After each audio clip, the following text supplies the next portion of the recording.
साक्षर सशक्तिकरण में उनको आर्थिक रूप से स्वावलंबी बनाने के लिए परिवार में उनकी निर्णायक भूमिका है और इस भूमिका को सुनिश्चित करने के लिए झारखंड सरकार के नाम झारखंड मुख्यमंत्री मैया सम्मान योजना है। ठीक है, 21 से 50 वर्ष की आयु की महिलाओं में 3 अगस्त से लेकर 10 अगस्त तक फॉर्म वापस आएंगे। निश्चित तौर पर उनको मतदाता पहचान पत्र होना चाहिए, क्योंकि आवेदिका का आधार कार्ड हो ये भी जरूरी है, क्योंकि बच्चों की भी तरह का राशन कार्ड अगर उसके पास है तो उसको इसका लाभ मिलेगा। के प्रति केंद्र या राज्य सरकार अथवा केंद्रीय द्वारा सार्वजनिक क्षेत्र के उपक्रमों, विधिक न्याय, स्थानीय निकाय, शहरी निकाय तथा सरकार से सहायता प्राप्त संस्थान में नियमित या स्थायी कर्मी या संविदा कर्मी या मानदेय कर्मी के रूप में नियोजित हो अथवा सेवानिवृत्ति के उपरांत पेंशन या पारिवारिक पेंशन प्राप्त कर रहे हों, उन्हें इनका लाभ नहीं मिलेगा। जिनके परिवार का कोई सदस्य वर्तमान अथवा भूतपूर्व सांसद या विधायक हैं, आयकर इनकम टैक्स पेई लोग होंगे, आयकर जो अदा करते हैं, उस परिवार के सदस्य इस लाभ के हकदार नहीं है। इसलिए बोला है क्योंकि अनीमिया का भी इन्होंने यहाँ जिक्र किया है के स्तर में लगातार सुधार करने के लिए तथा महिलाओं को साक्षर सशक्तिकरण में उनको आर्थिक रूप से स्वावलंबी बनाने के लिए परिवार में उनकी निर्णायक भूमिका है और इस भूमिका को सुनिश्चित करने के लिए झारखंड सरकार के समक्ष महिलाओं को आर्थिक सहायता प्रदान करने का मामला सरकार के सामने विचाराधीन था।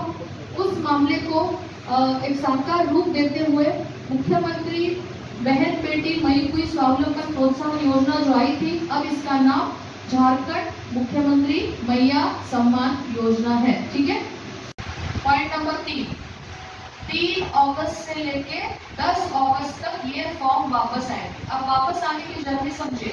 जाने की जर्नी क्या है? एडीएसएस ऑफिस से एलएस से सेविका सहायिका लाभार्थी, एडीएसएस ऑफिस से अंचल के थ्रू ही एलएस के थ्रू ही आंगनबाड़ी सहायिका सेविका और यूएलबी में उनके स्टाफ सीओसीआरपी के सहायता से लाभार्थी। क्लियर? अब वापसी में सीईओ जिला परिषद यानी डीडीसी सर विकास के काम देखते हैं। अपर नगर आयुक्त के ऑफिस से मुझे लगता है यहाँ पे कौन आए हुए हैं? चास से कौन आए हैं?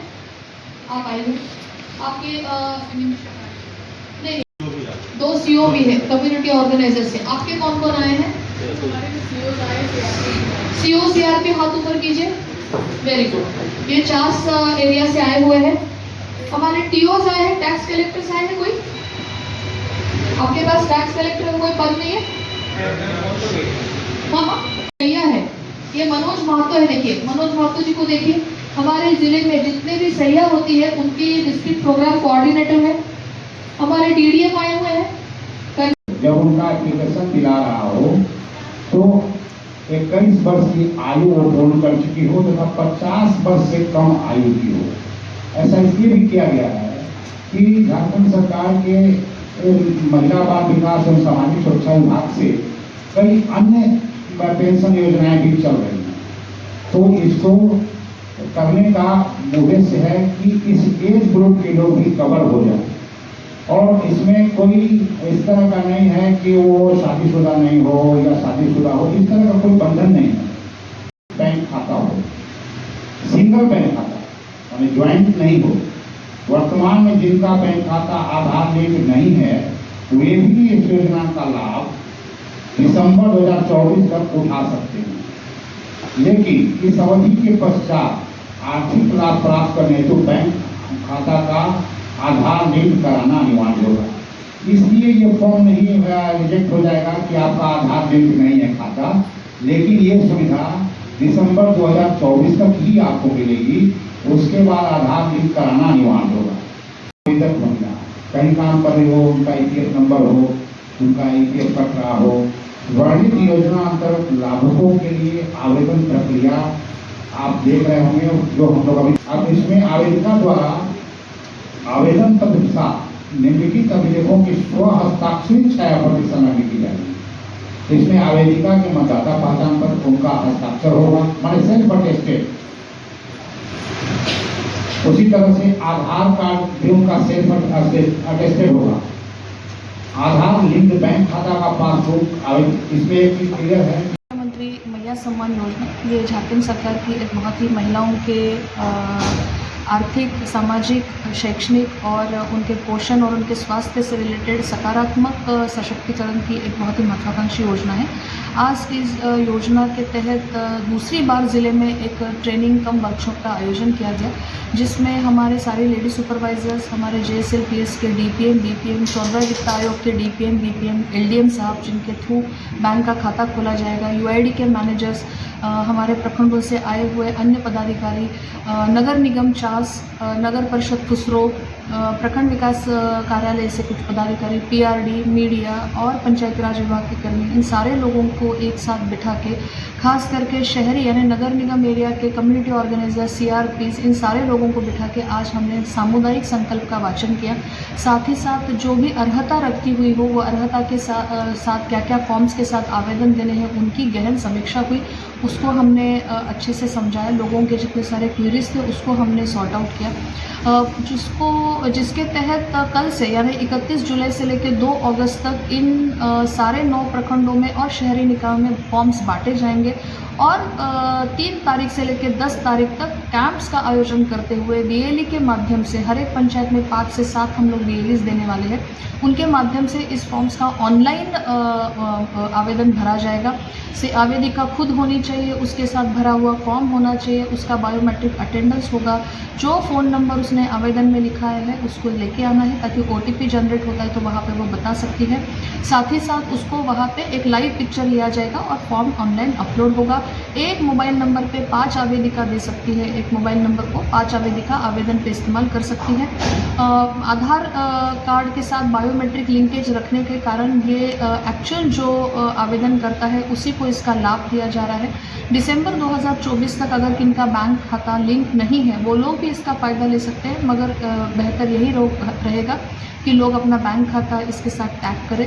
तो एक मिशन मोड में, एक सघन अभियान के तहत चलाते हुए वॉर फुटिंग्स में इस योजना का हमने शुभारंभ किया है और कल सारी लेडी सुपरवाइजर्स अपने अपने परियोजना में लेडी आंगनवाड़ी सेविका सहायिका के माध्यम से डिस्ट्रीब्यूशन करना सुनिश्चित। कवरेज है ये मैया सम्मान में, ये 21 वर्ष से लेके 50 वर्ष तक के महिलाओं को हम लोग कवर कर रहे हैं। बाकी 50 से जो आगे की महिला 60 तक है वो सर्वजन पेंशन में ऑलरेडी कवर हो चुकी है और 60 साल के ऊपर तक की महिला है वो वृद्धा पेंशन में कवर हो रही है। तो ऐसे देखा जाएगा तो 21 साल से लेके अपने आयु काल तक हर एक वर्ग की महिला को इस पेंशन के तहत, योजना के तहत सरकार ने एक फाइनेंशियल सिक्योरिटी दी है और ये बहुत ही अच्छी योजना है और मुझे लगता है सारे एलिजिबल महिलाओं को इसमें फॉर्म भर, ये इसका एक मूल कंडीशन है, इसकी एक एलिजिबिलिटी का वन ऑफ द क्राइटेरियाज है। और जैसे उसका मतदाता पत्र भी हम लोग ले रहे हैं, राशन कार्ड में उसका नाम है, तो ये मुझे लगता है सफिशेंट डॉक्यूमेंट्स है कि इस्टेब्लिश करने के लिए वो झारखंड के निवासी है। अच्छा। अगर उसके घर में कोई अन्य पति या वो ऐसे फैमिली को बिलोंग करती है जहाँ पे उसका आयकर भरा जा रहा है या कई सरकारी नौकरी, निजी नौकरी या सार्वजनिक उपक्रम में घर में कोई है, तो वो महिलाओं को ये एलिजिबिलिटी नहीं होगी। अन्य किसी योजना के तहत भी अगर उसका कवरेज है, लेट अस से कोई 25 साल की 30 साल की महिला है और वो अनफॉर्चुनेटली विधवा है और उसको विधवा पेंशन मिल रही है, तो वो इस योजना का लाभ हम लोग भरवा ले रहे हैं। हम किसी को डिनाई नहीं कर रहे हैं, ऐसे फॉर्म्स को हम लोग स्वीकृत करा ले रहे हैं और उन लोगों का अगर फॉर्म में उसी कैंप में, पंचायत में जो इनका फॉर्म लेने का जब कैंप लगेगा, उसी फॉर्म में उसी से निगडित हम एक टेबल आधार कार्ड में नाम चढ़ाने का भी लगा रहे हैं और बैंक खाते को भी आधार के साथ लिंक कराने के लिए भी हमने ADM UID को बोला हुआ है, ताकि एक ही बार अगर वो कैंप में आती है तो ये 3 काम करके आधार कार्ड में उसका नाम जोड़ने का आवेदन ले रहे हैं ना, उसका हम फॉर्म डिनाई थोड़ी करेंगे, ले लेंगे हम उसका।